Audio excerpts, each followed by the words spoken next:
तो प्रेमानंद जी का खून से इतना पोर्ट्रेट हो चुका है, और जैसा कि मैंने आपको पिछली वीडियो में बताया था कि हमारे पास खून की सिर्फ 5 डिब्बियां ही बाकी थी, और मुझे टेंशन इस बात की थी कि और खून कहां से मिलेगा। उन 5 डिब्बियों में से आखिरी डिब्बी थी जिसका खून बस खत्म ही होने वाला था। उस वक्त मेरे स्टाफ ने कहा था कि तुम बस शुरू करो, रास्ता अपने आप आएगा, खून कहाँ से मिलेगा ये सोचना तुम्हारा काम नहीं। मैं उस आखिरी डिब्बी को उठाकर सोच ही रहा था कि इसके बाद क्या, कि मेरे पास राज भैया की कॉल आती है, वो भी उस वक्त जिस वक्त मैं ये सोच रहा था कि अब और खून कहाँ से मिलेगा। फोन उठाने से पहले इतना तो समझ में आ ही गया था कि उस ऊपर वाले ने रास्ता भेज दिया। फोन उठाते ही चेहरे पर एक खुशी थी, क्योंकि राज भैया ने पहले भी मेरे लिए खून का बंदोबस्त करवाया था, और वही हुआ।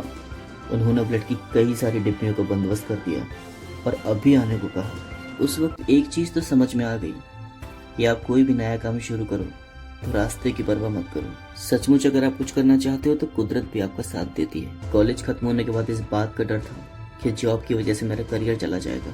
कॉलेज पूरा होने के बाद स्कूल में आर्ट टीचर की जॉब करने गया तो मन इस बात से नहीं लगा कि पूरा टाइम स्कूल में पढ़ाऊंगा तो अपना रियल काम कब करूंगा। इसलिए जॉब छोड़कर स्कूटी शोरूम में सेल्समैन का काम शुरू कर दिया, सिर्फ इस वजह से क्योंकि यहाँ के ऑनर ने मुझे अपने शोरूम पर पेंटिंग करने की परमिशन दे दी। और जब ब्लड पेंटिंग शुरू की थी सोच यही थी कि ब्लड कहाँ से मिलेगा। तब मुझे राज भैया मिले, जिन्हें मैं पहले से नहीं जानता, जो कि मेरे लिए रास्ता बनकर आए। अब बड़ी बात मुझे ये लगी कि ना तो उन्होंने मुझसे पैसे लिए और ना ही ये कहा कि मैं बार बार तुम्हारी मदद नहीं कर सकता। उल्टा यही कहा कि मैं आपका सपोर्ट करूंगा। जब भी आपको ब्लड चाहिए हो आप मुझे कुछ दिन पहले बता देना। वैसे तो इतना ब्लड काफी होगा, पर अगर ये खत्म हो जाए तो आप मुझे बोल देना। अब ताज्जुब वाली बात तो ये है कि ना तो वो मेरे रिलेटिव हैं और ना ही फ्रेंड। एक अजनबी होकर इतना सपोर्ट, इतनी मदद। अगर मैं ये कहूँ कि मैं मेहनत करता हूँ इसलिए लोग मुझे सपोर्ट करते हैं तो शायद गलत होगा, बल्कि लोग मुझे सपोर्ट करते हैं शायद इसीलिए मैं मेहनत कर पाता हूँ। इस बार उन्होंने मुझे काफ़ी ब्लड दे दिया था, जिसके बाद फिलहाल तो ब्लड की ज़रूरत नहीं, पर मैं हैरान हूँ ये सोचकर कि ब्लड पेंटिंग को करने का ठान लिया तो ब्लड भी मिल गया।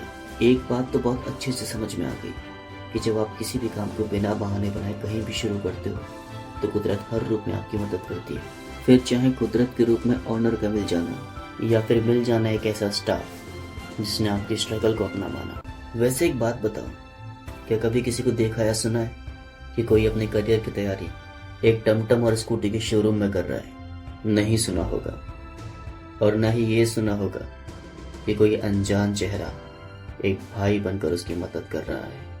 अब अगर आपको दुनिया रास्ता दे रही है तो नेवर गिव अप।